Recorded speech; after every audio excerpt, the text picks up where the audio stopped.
Get 'em. Welcome, folks. Y'all come on in and make yourself at home. This here, well, this is the Rolling Thunder Podcast, your home for all things Rolling Thunder.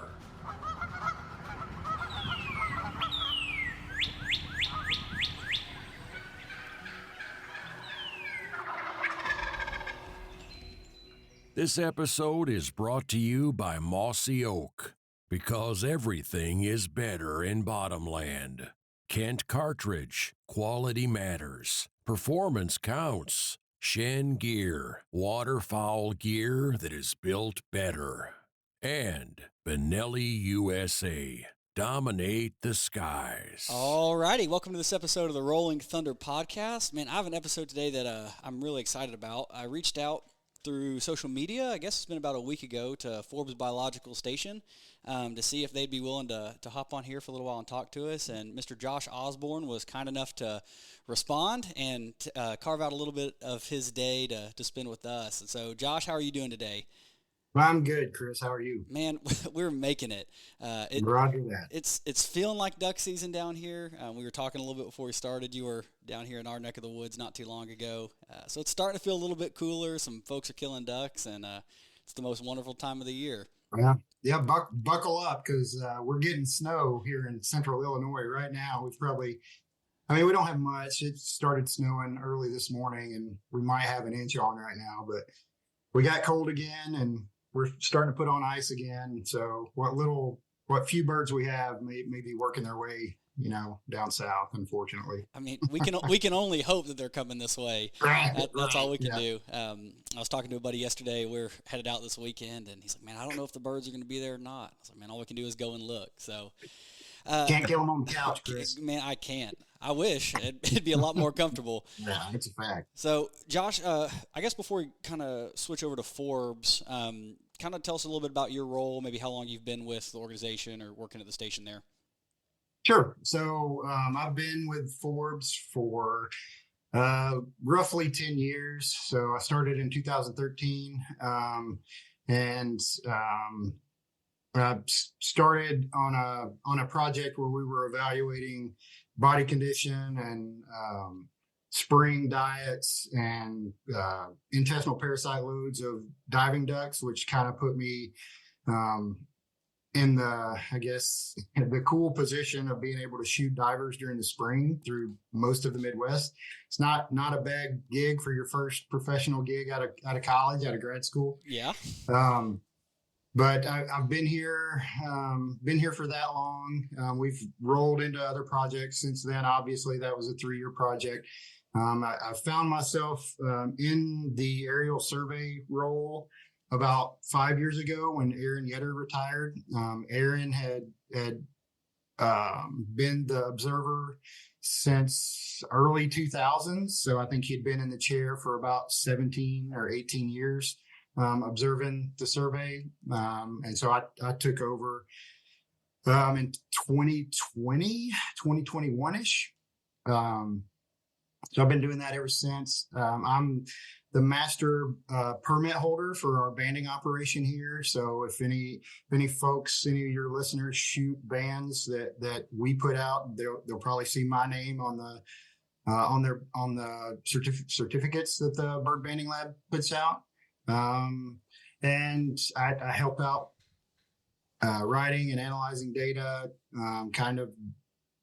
grant writing, that sort of thing here. Everybody kind of pitches in with that stuff.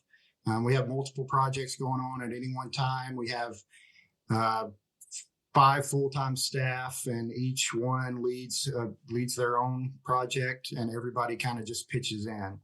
So it's a really unique environment here. It's a really cool position to be in, and it's been fun. It's been a really cool 10 years of a career so far. Oh, that's awesome. And we'll dive into your story here, I guess, a little bit in just a second. Most, or I say a lot of our listeners, I'm sure, are at least relatively familiar with the fact that Forbes actually exists, because either they've seen it on social media or maybe they've seen a brand or an account they follow share your guys' surveys or reports. But for anyone who might not be as familiar with it, kind of broad view, like kind of, can you tell us a little bit about who you are, maybe how long, kind of Forbes has been around, what you guys, Sure. kind of just broad view.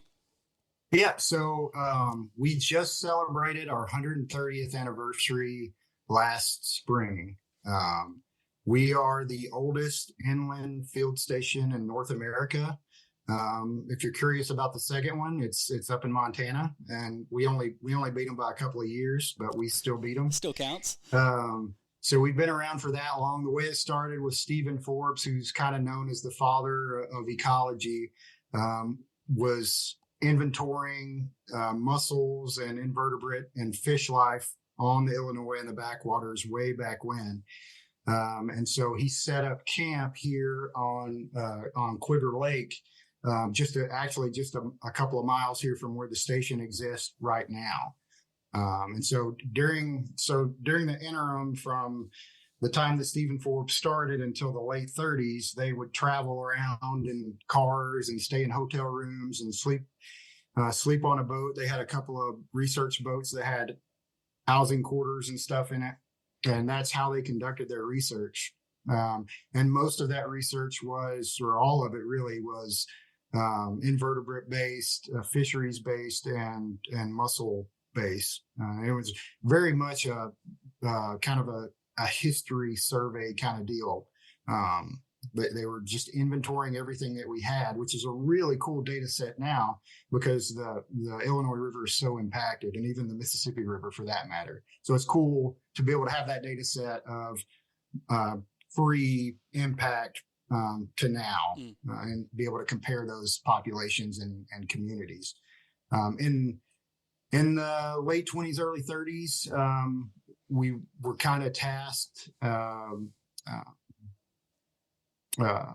Art Hawkins and Frank Belrose were tasked with starting a water bird research program here, a waterfowl research program. And they started doing that. We built the station here in 38, 39, and it's been here ever since. And the original building still remains. It's actually a bunkhouse now. We keep our seasonal technicians in the original building that started out as the lab here. Frank started banding operations and survey operations and various projects, waste grain in ag field projects back in those days. Some of the questions that we still have today in the waterfowl research world, Frank was asking back in those days. So it's pretty cool to be able to look at his handwritten notebooks and be like, we still don't know how to answer this question, or we still don't know the right answer to this question in a lot of cases. So specifically to the aerial survey, Frank started driving around in his car and counting the migration as it happened from his car. And he quickly figured out that it was taking him way too long to cover very little ground. And so in the 40s, he started trying to figure out a way to do it from the air. Obviously, that was after World War II, when he was able to get fuel, but also a trained pilot that wouldn't kill him. He spent the mid 40s testing out pilots. There's a really cool Ducks Unlimited article, I think in the 90s that where they interviewed Frank, and he talked about kind of some of the wild pilots that he tried out. But so he did all that from 38 to 48. 1948 is when we actually consider the beginning of the aerial survey as we do it today. So last year was our 75th year anniversary of that. There have been 5 observers. So I'm the 5th observer in a 75-year data set, which is pretty unheard of for long-term data sets like that.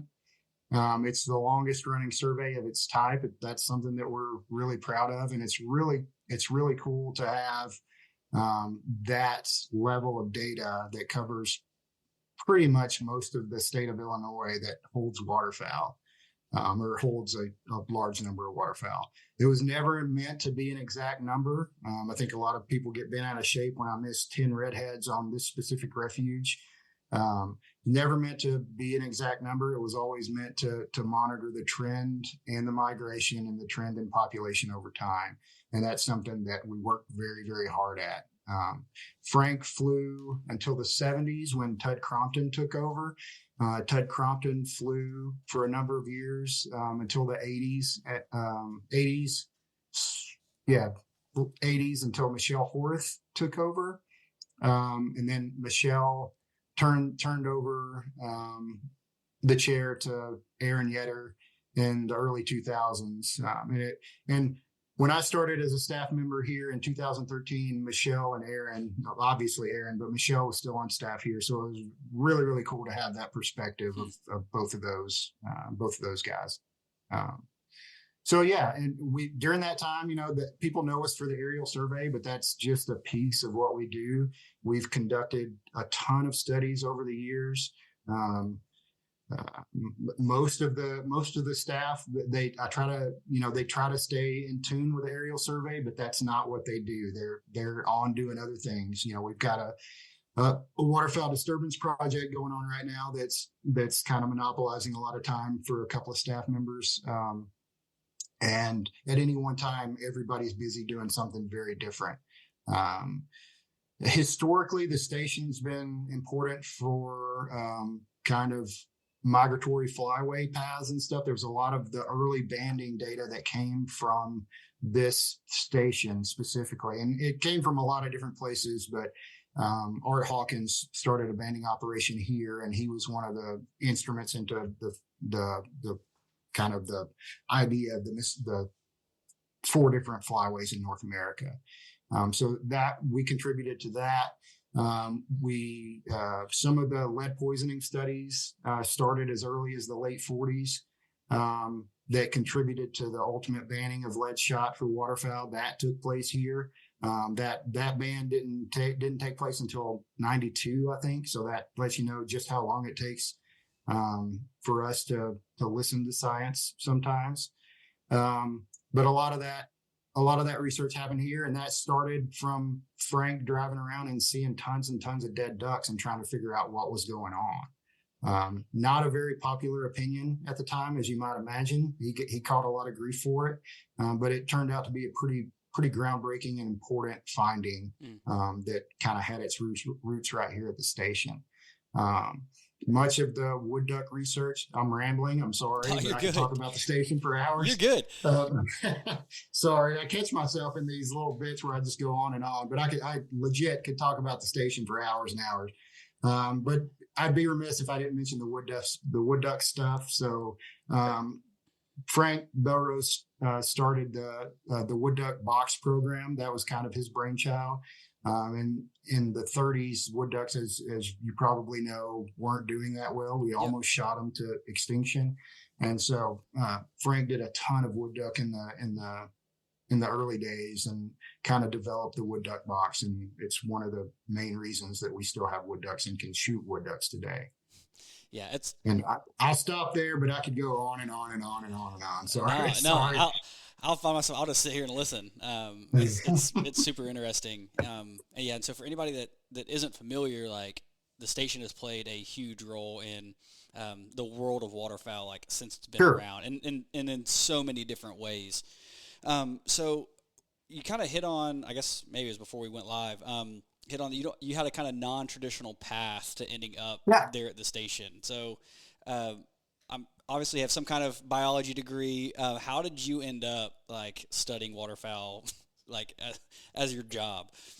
Sure. So in a previous life, I was a nuclear propulsion plant operator on board a submarine. So I joined the Navy straight out of high school. Served on the USS Louisiana I went to school for 2 years to learn how to do my job in Charleston, South Carolina, and then served on a submarine for 4 years as an electrician's mate and a propulsion plant operator. that was not for me. I loved the people that I worked with. I still talk to a bunch of them to this day, but I didn't get to spend any time outside, and I was, you know, pretty miserable when I don't get to spend much time outside.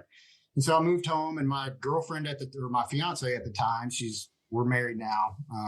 She was, we had a lot of long conversations about what I should do. And I did some interviews with power companies. Tennessee Valley Authority was one of them. So I was going to go into their assistant unit operator school or whatever it's called. But we had a long talk one night, and she said, I really enjoy what I get to do every day. There's no reason you shouldn't too. And that kind of led me to seek a wildlife degree. And I was every bit content to manage public ground. I grew up on a small farm in North Mississippi. Loved the management side of things. That was my avenue. That was what I was going to do. And the very first kind of real internship that I had was with a biologist in North Mississippi, Jerry Hazelwood.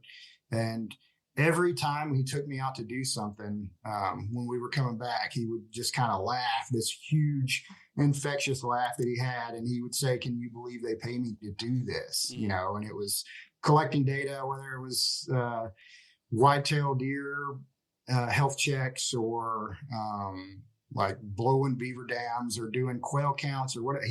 He always drug me along on the super fun stuff, but you could just tell how much he enjoyed it.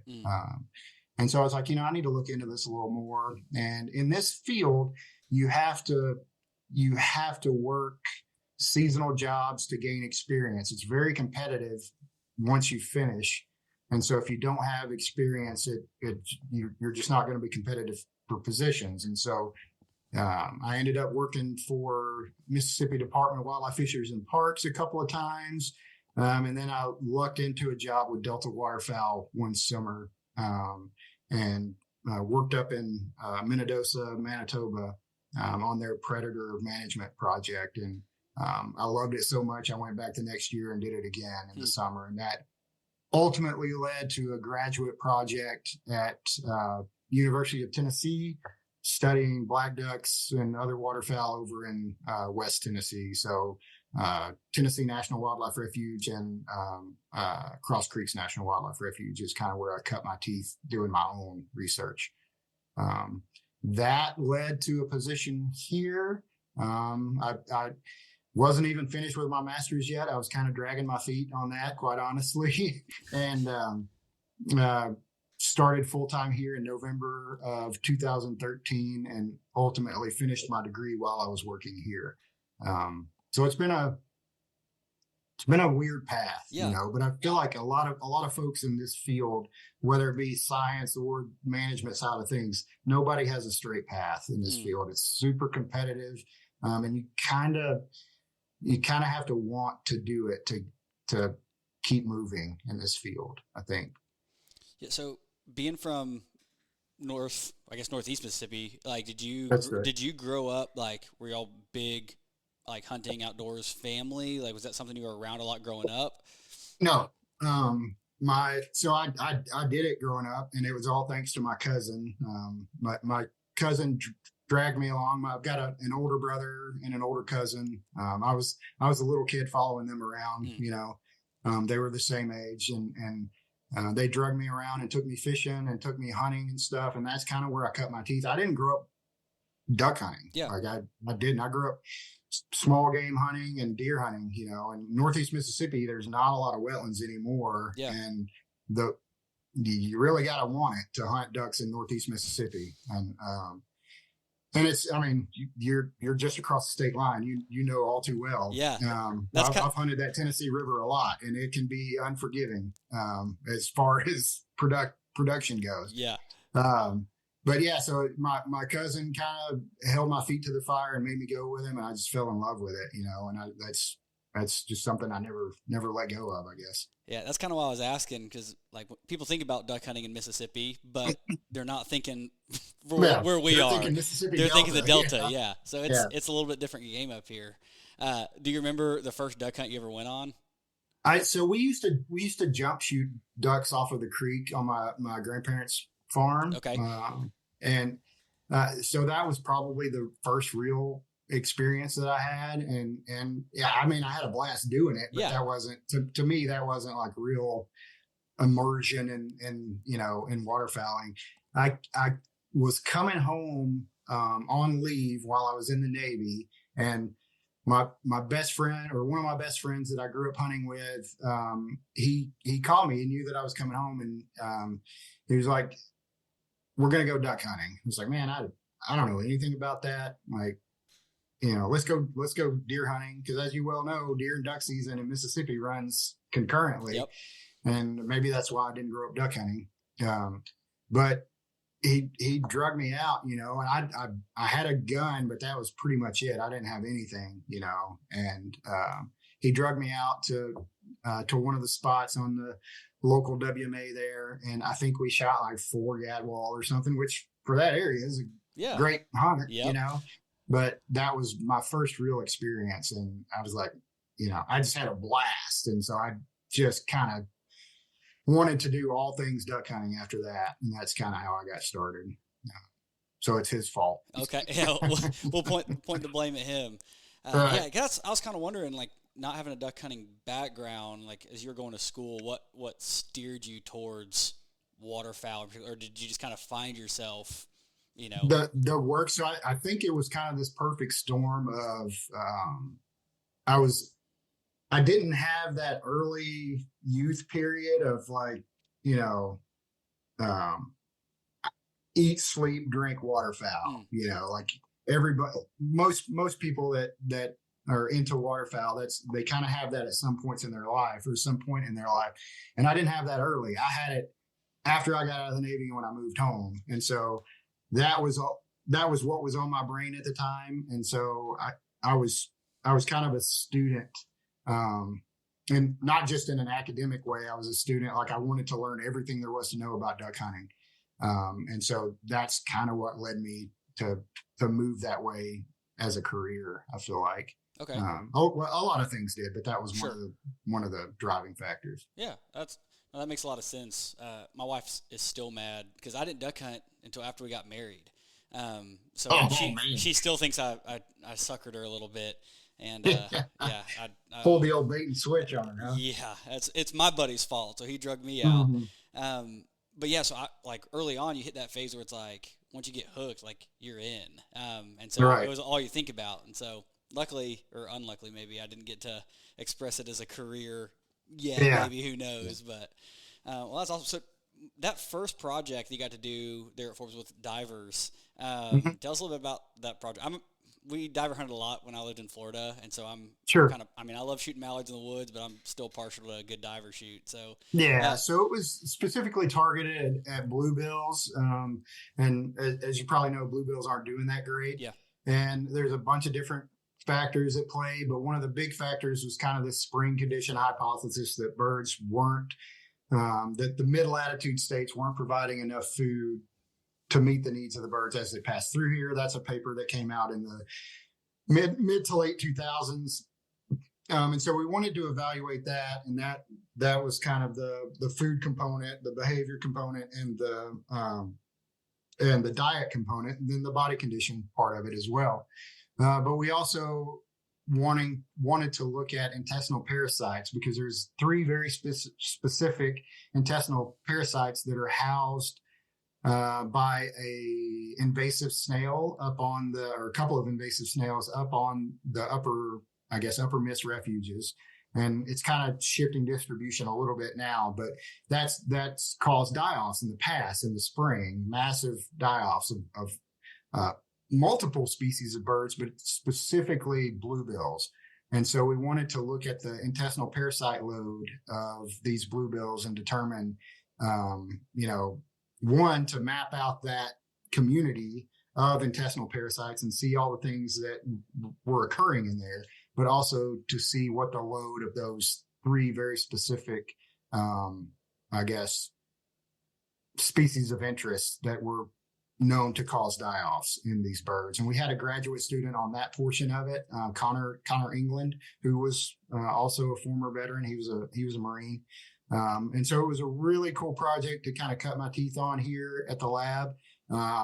We traveled as far south as southern Illinois and all the way up into Wisconsin collecting birds for the better part of 2 or 3 years. We wanted to look at another, I guess, species that shared the same environment during the same time. Mm-hmm. And that led us to canvasbacks. So we were shooting lesser scaup and canvasbacks all the way up into Wisconsin for 2 springs, pretty much. But it was a super cool project. It's a project that's kind of sort of led to other projects, as many of these research studies do. So we had a graduate student here after that. So we kind of determined what species were occurring. We determined that, yes, these invasive species that cause die-offs are in lesser scaup, and they're probably causing some of these die-offs. But we wanted to know if there were sublethal effects too, right? So the birds that aren't dying, are they continuing north and successfully breeding? Are they in such poor body condition that they're not breeding? And so the very first question of that was, are there sublethal effects? So we held a whole bunch of lesser scaup captive here at the station, and we dosed them with known amounts of this trematode, and kind of monitored their condition over a certain period of time. And then we ultimately euthanized them and did body condition work on them to determine whether or not they were in bad body condition. And it turns out, yes, they were. And so that graduate student was Cheyenne Beach.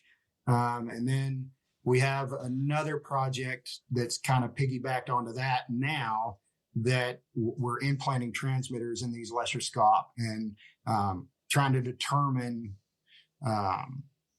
if they're actually, if they're moving through infected lakes north of us, so birds or lakes that actually have this trematode of interest, and 2, if they're moving on and showing signs of breeding after they move there, or after they move to the breeding grounds. So that's kind of the second part of that question is, are we impacted, or are these trematodes impacting these birds enough that they're not successfully breeding?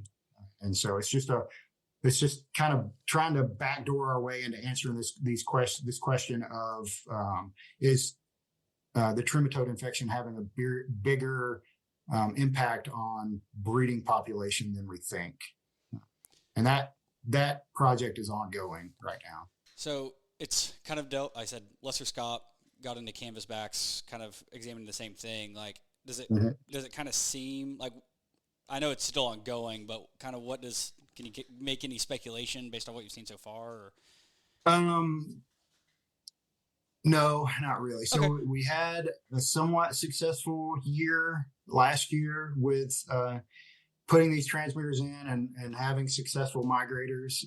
It's still kind of too early to tell whether or not they were breeding. So the bad part about these transmitters is for diving ducks, you have to implant these transmitters. It's really the only ethical way to monitor these birds' movement and not cause significant impacts to them.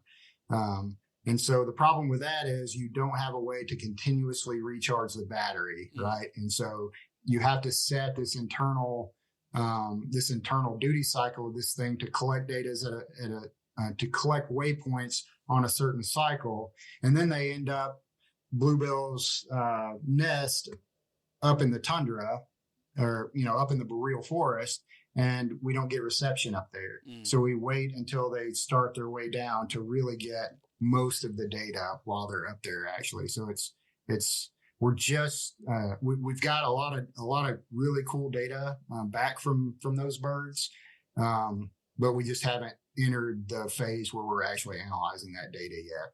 And we've just brought another grad student on to look at that data this year, and we're implanting more transmitters this spring when we catch divers this spring. Yeah, for anybody who's listening, I mean, they are probably familiar with kind of the backpack transmitter they see on a Mm-hmm. mallard. It's got a solar panel essentially on the That's back. right. So these are Yep. under the skin, like subdermal, right? Like implanted under the Yep. skin. Yep. Yep. Actually implanted into the abdominal cavity. So Okay. we have a wildlife vet that comes here, and we kind of black out the room. It looks like an investigation into a murder scene. It's and then he has all the tools of anesthesia and all this cool stuff that he hooks these birds up to and cuts them open and implants this transmitter in them, and then kind of pokes a hole on the back end of the bird, and there's a little antenna that pokes out. It's really, really cool to see, actually. And so that's same idea as the backpack transmitters, except for that we don't have that solar panel, so we don't have the ability to continuously recharge these transmitters. I'll have to go back and look. Somebody posted a diver they harvested that had one of those implants. Mm-hmm. So I'll have to go back and look and see if it's one of y'all's. That's pretty cool. It very well could have been, for sure. Yeah. Has there been any other projects you've had your hands in that you've really enjoyed while you've been there at the station? Yeah, I mean, all of them. The disturbance project has been pretty fun here. So very similar to a lot of the folks down there will like the Cohen be familiar with the Tennessee Tech Mallard project. So our project is very similar to that, kind of similar questions, but a Midwestern kind of a migratory stopover twist to it, so we're in the third year of that. We're getting transmitters returned. I actually just picked up 2 this week. And that project has been super fun.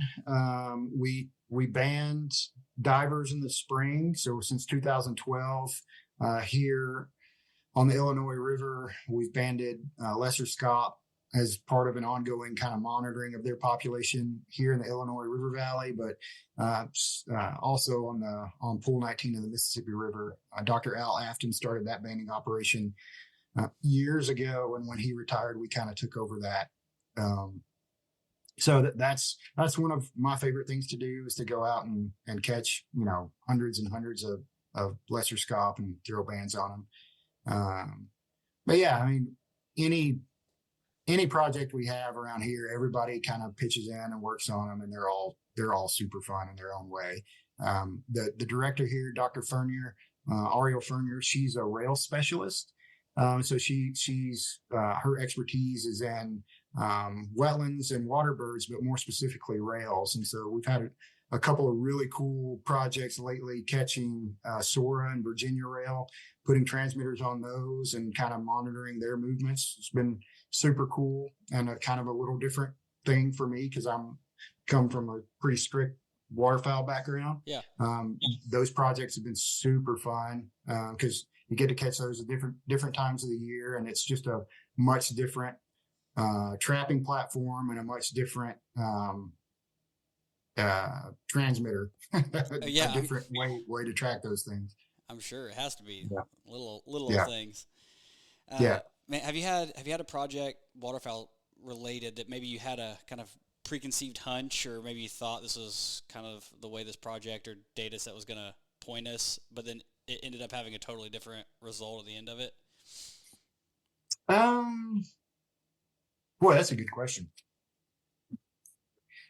Kinda, yeah. So the Spring Diver project, actually, and it's intuitive if you think about it. It makes perfect sense, but you don't really think about it. So in the springtime, everything is more spread out, obviously, because there's no hunting, and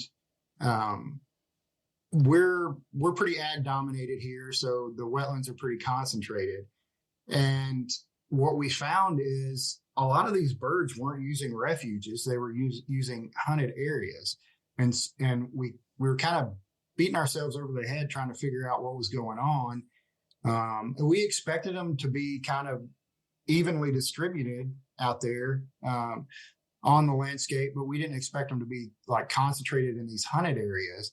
And what we found is that's where all the food is in the spring, because as hunters, we exclude these birds from these areas that are very well managed, because everybody wants to put more food on the ground to provide food for ducks during hunting season, right? But then, we're hunting them. And so we're excluding these birds during a couple of months out of the year. And so what we found is all these hunted areas were holding most of the food in the springtime, and that's where the birds kind of concentrated. And so that it wasn't that we didn't have that hunch. We just never honestly gave that a thought about why that would be.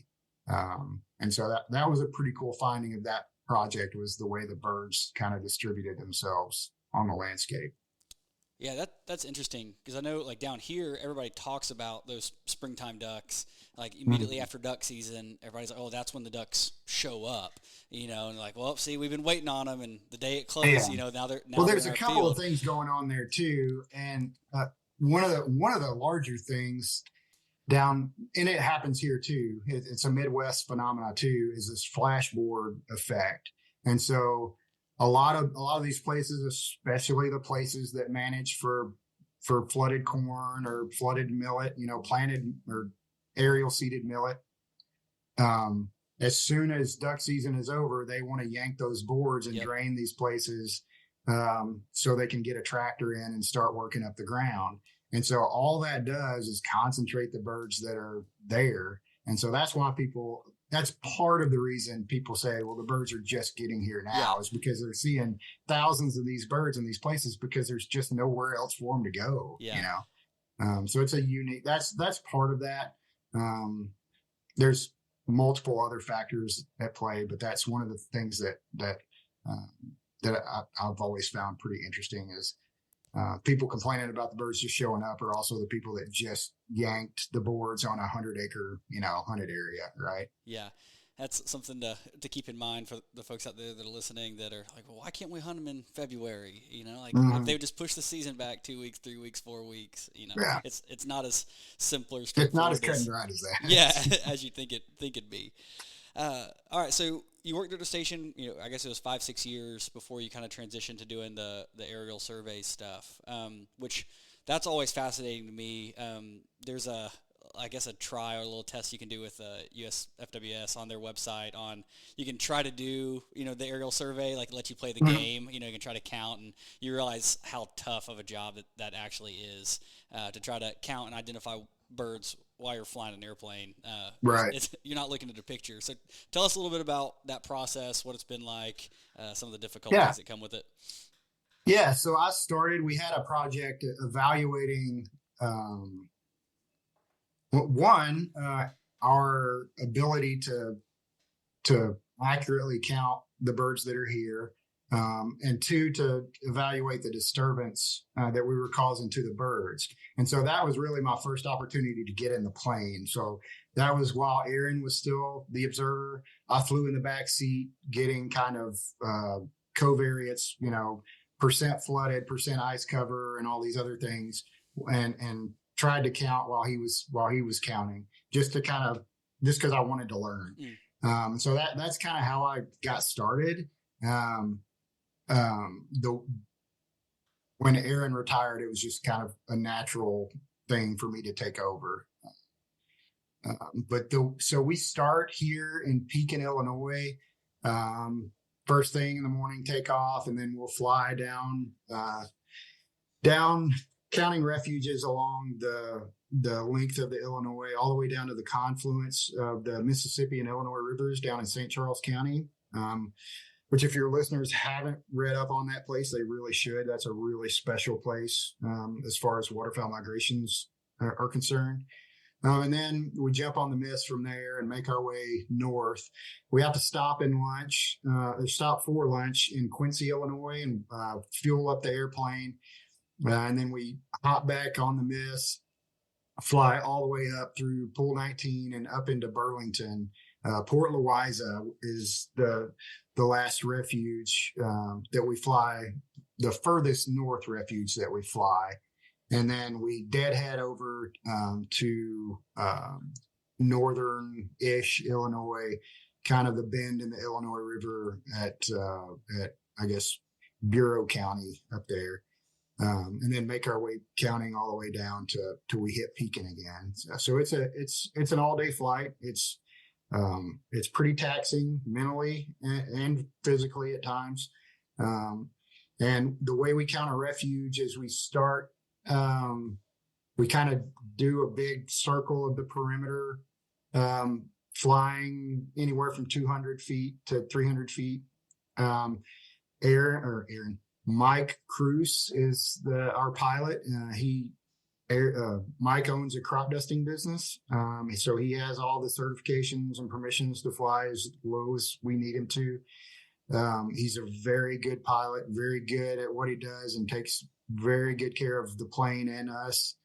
But he'll fly us in a perimeter around the refuge. I'll try to get a good estimate of count, and then we'll go right down the middle of the refuge. I try to get a good estimate of count. If there's if we're at peak migration, I'll get a good estimate of count. And then sometimes we'll have to make a second or third pass to look at species breakdown. And that's kind of how it goes. When we've got ice on it, we're kind of bouncing around just looking for open holes in the ice and counting massive groups of birds on the ice. So that can be a little bit different. Because we're covering so much ground geographically, we don't have a ton of time to spend at any one area. So we're kind of in and out. And I don't like to circle too much for a couple of reasons. One being I don't want to push the birds around any more than we have to. But two is if I get a good number in my head and a good species breakdown, if we continue to circle and circle and circle, I'll start second guessing myself pretty bad. And so I try not to do that.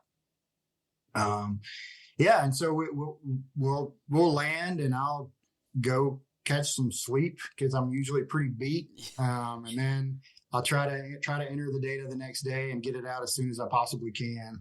This year, it's kind of taken me a couple of days after every survey, just because I've got it. I'm trying to hunt, honestly, but also I've got a few other irons in the fire, and so it's kind of for 17 weeks out of the fall, and then another 8 weeks in the spring. It takes 2 days out of my week every week, so it's a lot. So y'all fly the same route 2 days a week for whatever that stretch is, 17 weeks. Yeah, for 1 day a week. We okay. fly 1 day a week. Gotcha. Yeah. But yeah, same route. We fly in the spring also. The spring survey mimics the historic survey that Frank would have done way back in the day. And it's a little more grueling because we're counting every hunted area, every little pond, every lake. Like, we're counting everything along that same path. We don't do that in the winter anymore because, one, it was taking too long and starting to become unsafe. But two, we did an analysis to determine that we could count just the refuge areas that we currently count now and still get 94 to 95% of the birds in those areas. And so we've been doing that for about 20 years now. We've been counting just the refuge areas during just the fall.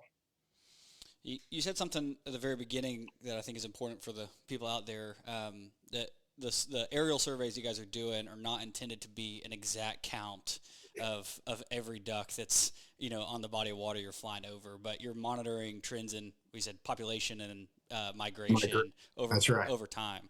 Because every year survey numbers come out, from if it's May pond counts or the bee pop counts, and everybody's like, they're wrong. Like, they immediately throw it away. It's like, there's no way that they counted every single duck. Right. Well, of course they do. Exactly. But that's that's not the point or what you guys are trying to do. Right. But yeah, it's long-term data set, monitoring trends and patterns, and then we can use that data to hopefully make some more informed decisions as far as taking care of these birds. That's right. Not just. It's not perfect. Most things in science aren't, no matter what field you're in.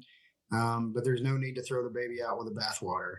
Like, you take it for what it is and you use it for the purposes that it was meant for, and then you move on and try to find better ways. And that's what we do. It can get pretty brutal. Aaron started the social media thing, and it was actually the director at the time's fault. So Heath Hagee, who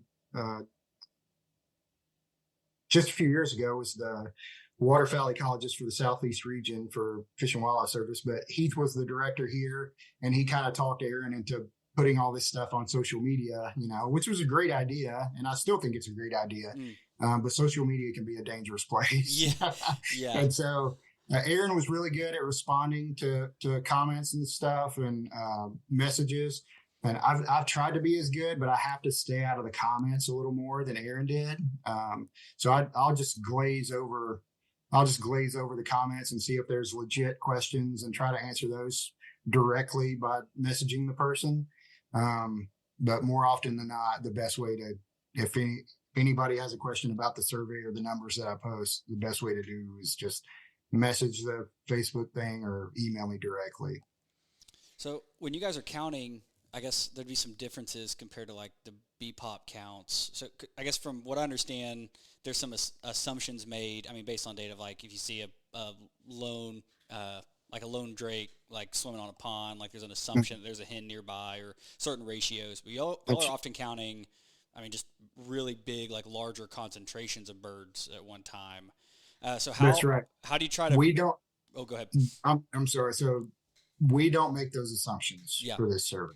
So that's specifically for the breeding population survey, and that's for unpaired males and trying to get an estimation of the population based on that. I won't get into the details of that, but we don't make those assumptions. We're counting every singular one, and we're not including a correction factor for if we saw, because they're so concentrated during the winter that they're not paired off, right? Sure. They're not like in their own little world. We're counting them on refuges. Waterfowl are gregarious. They're hanging out together. They're feeding together. They're doing all these things together. And we're counting every single one, and we're using that as our metric. Yeah. So for somebody listening that's maybe still trying, or maybe not as familiar with the aerial survey, like when you're flying over whatever it is, if it's one of the pools or a stretch of the river there, and you see, 50,000 bluebills sitting out there, like how are you trying to break that down? Like what's the process of like how you're getting that number? Sure. Yeah. So you just, for large groups like that, you start counting by 20s and then 100s and then 500s or 1,000 or whatever. So it very much is an extrapolation. So it's okay. This is what 100 bluebills looks like. This is what 200. This is what 1,000 looks like. And then you just count. You have to make this quick decision of how much time do I have to count these, and then okay, let's go by thousands, and then 1, 2, 3, 4, 5, and so that's when you get into this is not an exact count, right? Sure. But we're still pretty darn close for the way that we estimate the numbers. We're still pretty darn close to what the number actually is on the area, and that's often the very first question that we get is how do you count such big numbers? And that's how we do it. It's a lot easier when they're spread out and there's just a couple hundred here, a couple hundred here. Pool 19 is both my favorite and least favorite place to count because big, large rafts of divers look way different than kind of concentrated groups of mallards, right? And so they're spread out sometimes for miles on Pool 19, and they're very sparsely spread out. And then when the ice comes, they're super tight. And so you kind of, each flock looks different, I guess is what I'm trying to say. And so 1,000 ducks on Pool 19 this week may look completely different than 1,000 ducks on Pool 19 next week. And so you kind of have to make that decision right there when you're on the spot, I guess. Yeah, that's really interesting. I know when we were in like Central Florida, like Tampa Bay would hold real large numbers of divers through most of a lot of the winter. They're typically so spread out. Like you often wouldn't realize how many birds are really there from water level because everything was so spread out. But yeah, I guess you guys fight nice. That brings a whole nother component to the game. It makes for some phenomenal pictures though. Yeah. Like that's, I love this time of year because of that, because the birds get so, I hate it because our birds are moving south and I'm not going to get many more shots at them. But I love it because the birds are so concentrated and there's just super cool sights out there to see, and black ducks. I've got a soft spot in my heart for black ducks, and this is the time that we really get them here in central Illinois. But it's each refuge is different. Each group of birds is different, and each river, oddly enough, can be different in its own way. It's a pretty cool time out there. So before we get into I guess maybe the specifics of what you've seen this year, over the last couple of years of you flying this survey, what have you noticed? I mean, I guess you have some data, so it's not purely anecdotally, but like from your window, like what are you seeing trends, patterns in both population and migration? Sure. So water matters for us here. The Illinois River is super flashy, and so the last 3 years or so we've struggled with water early in the season. This year, not so much, but definitely the 2 years before. We had real problems with low water early. So getting water on food makes a difference. And it's kind of been slow. But especially this year, we stayed warm for a pretty long time. Or warm for us, I guess. And it seemed to be slower. We had this really cool migration event last week, kind of in that St. Charles County area that I was talking about before, where they really stack up in pintails there. It's a pretty cool sight to see, and then they slowly trickle out. But we got all this ice and a little bit of snow up here around Thanksgiving, and it pushed a bunch of birds south. I feel like from our area, but also north of us too. And so that St. Charles kind of confluence area was just loaded. I think my peak. So all of that area is included on the Mississippi River portion of the survey, and we peaked last week, and it was something in the neighborhood of 640,000 ducks total along that stretch of the river, or I guess along that river system. And it just felt like every refuge that we went to over there was 40,000, 50,000, 80,000, 90,000. It was just really, really impressive numbers of ducks. And then we froze. I mean, that was a part of it too.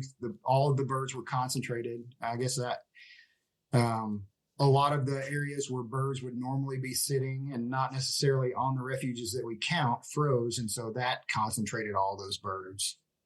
So that was a really cool thing to see. I like personally, and I guess in some ways professionally too, I like to see on the ground management paying off. So when we see these big projects, DU projects or DNR projects or fish and wildlife projects or whatever.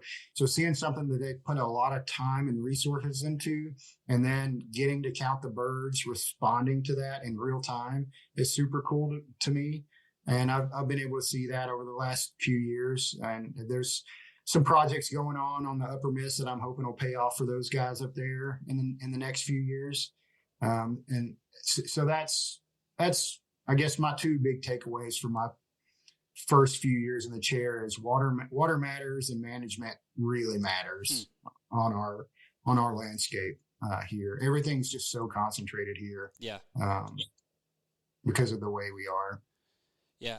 And I know like down here, there's, I mean, all kinds of talk on the state of the migration. Is it coming later? Has it stopped completely?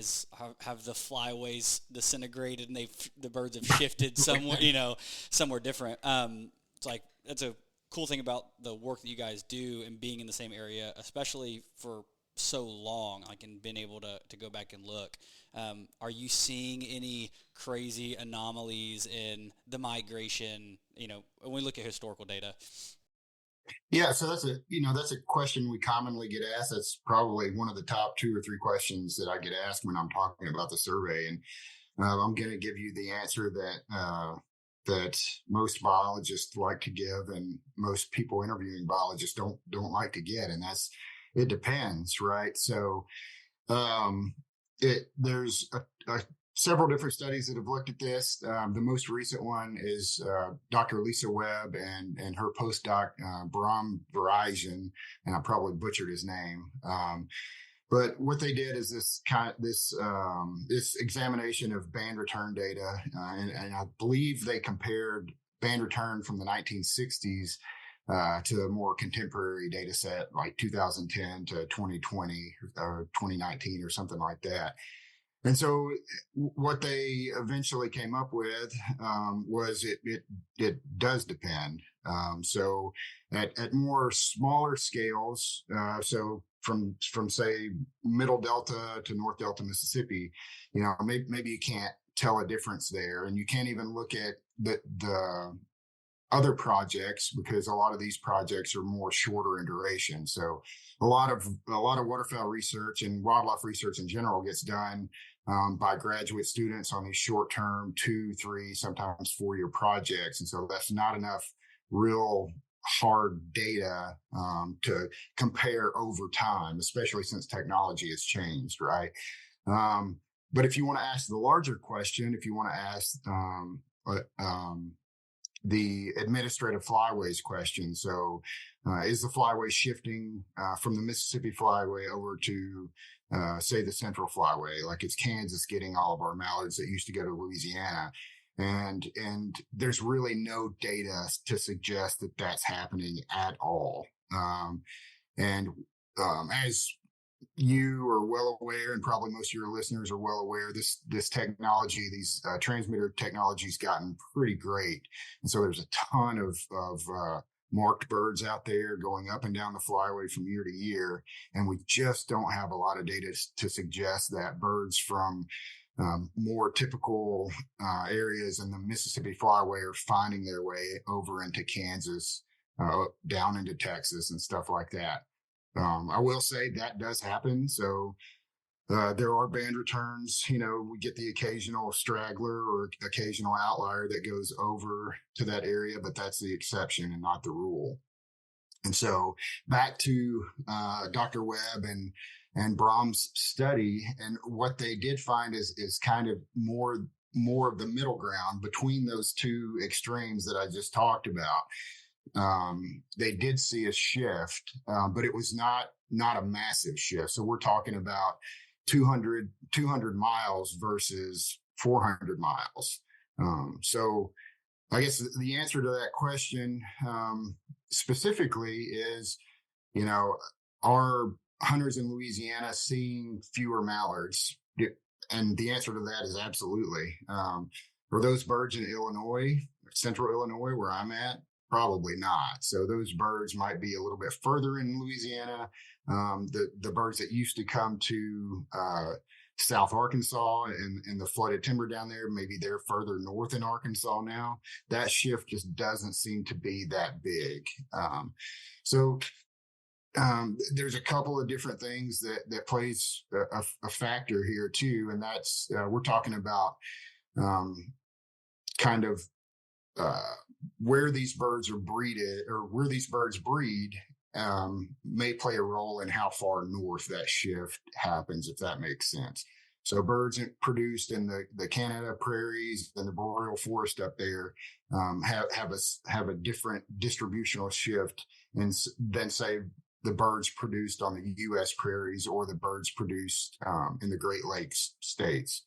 And that there's a ton of different driving factors that kind of impact these shifts and distributions, and we could get into the weeds with those for sure. And I don't want to go down that road because a lot of it is out of my expertise. But genetic patterns are one of those, and a very popular study that's kind of shedding light on some of this is Phil Obretzky's work in genetics between game farmed mallards and wild bred mallards. And so that plays into the shift of these Great Lakes produced mallards. And so that's one of the things that can lead to issues. Another one of those might be rain patterns throughout the flyway and how that's changed the landscape. One, based on kind of drought conditions, but also the way it's forced different crops, different way we use the landscape. So there's a ton of different things affecting these shifts. And, you know, as we get further down the road, we're going to see these things because these are migratory birds. They change and migratory behavior. They use that based on resource distribution. So these birds are trying to be successful, trying to successfully breed and continue their genetic line, so to speak. And they're doing that in response to how resources are available on the landscape. And so I feel like this shift distribution is something that we're just going to continue to see in the future. It's just important to understand at what scale it's happening. And I think that's a fair question that we very often get asked.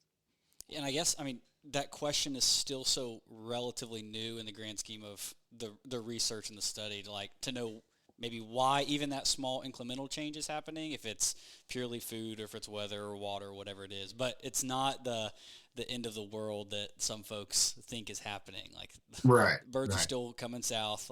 They're coming. Yeah. And I tell everybody I've got skin in the game because I grew up a Mississippi hunter. I still go down there and hunt. And so it's not like I don't care about the birds that are down there, because I do. I still want to go down there and be able to shoot mallards and, pintail and everything else. Yeah. But it's, so I feel like I have a unique perspective, or maybe not a unique, but at least a different perspective that I see both sides of it. I hear it from both sides, because it's the same way that my friends in Mississippi and Tennessee and Arkansas complain about mallards not getting down there. My friends here in Illinois are complaining about mallards sitting on North Dakota in the cornfields right now. Right. So it's just a matter of perspective, and nobody's ever going to be able to appease the hunter. I know, because I am one, and I'm never happy. Right. But you try to answer the questions as best you can. And the best knowledge we have right now says that that's not really happening. Yeah. But speaking to some migration stuff, and you kind of hit on a second ago, you guys are starting to see some movement there in your neck of the woods. Finally, you think some of the birds that you guys are holding are starting to head south? Is that kind of what you saw from this last? Yeah, unfortunately. And that's, we I guess I would have to look at the numbers specifically, but along the Illinois, we probably peaked 2 weeks ago, which is pretty typical for us.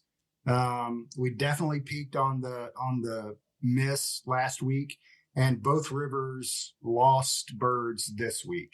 And so, we still have, 100,000 mallards on the Illinois River here, and 500,000 ducks total on the Mississippi River.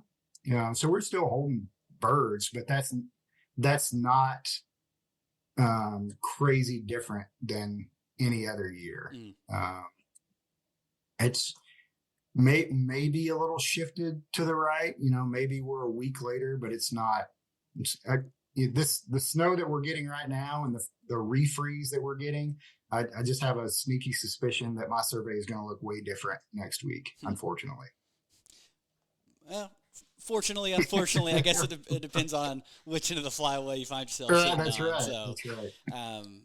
It's super interesting. Man, I know you probably don't get thanked enough for the work that you do. I'm sure the negative voices, especially on social media, are usually the loudest. But man, we all reap the benefits of the time and the effort and the work that you guys have done, and that Forbes has done over the past, you said, 130 years, long time. 75 years of flying the same survey. So that's right. Yeah, that's super cool. And man, even if you only hear the negative. Like at least you can hear from me. Like, man, thank you for the work that you guys do up I there. appreciate that. Yeah. You gotta block the negative out. Yeah, thanks for posting the pictures and letting us see what you guys get to see from the air. I'm super jealous. Maybe one way I'll find a way to bribe somebody into sneaking into an airplane and get to see it for myself. Yeah. But I don't want to eat up all of your afternoon. I'm super grateful for your time, and thanks for carving out just a little bit to come and sit with us for a little while. Absolutely, man. I enjoyed it. Yep, glad to do it. It's fun, man. Hey, if you guys aren't following Forbes Biological Station over on Facebook, make sure you're doing it. If you have any questions about the survey or the work that they do, like Josh said, just message them on there, and I'm sure he'll do his best to get back with you if he can. Josh, anything else before we close out? Nope. That's all I had. I appreciate the time. Yeah, just follow the page and I hope everybody down there has a really good hunting season. It's shaping up to be a good one down south. So good luck if you haven't been out yet. You should probably get out soon. Yeah, and man, Josh, if you ever end up down here and want to come stand in the woods or need a seat in the boat, we've always got room for you. So just let me know you're coming. Sounds good. And we'll Appreciate make it work. Hey, to everyone out there listening, thanks for sticking with us. And as always, we'll catch you on the next one.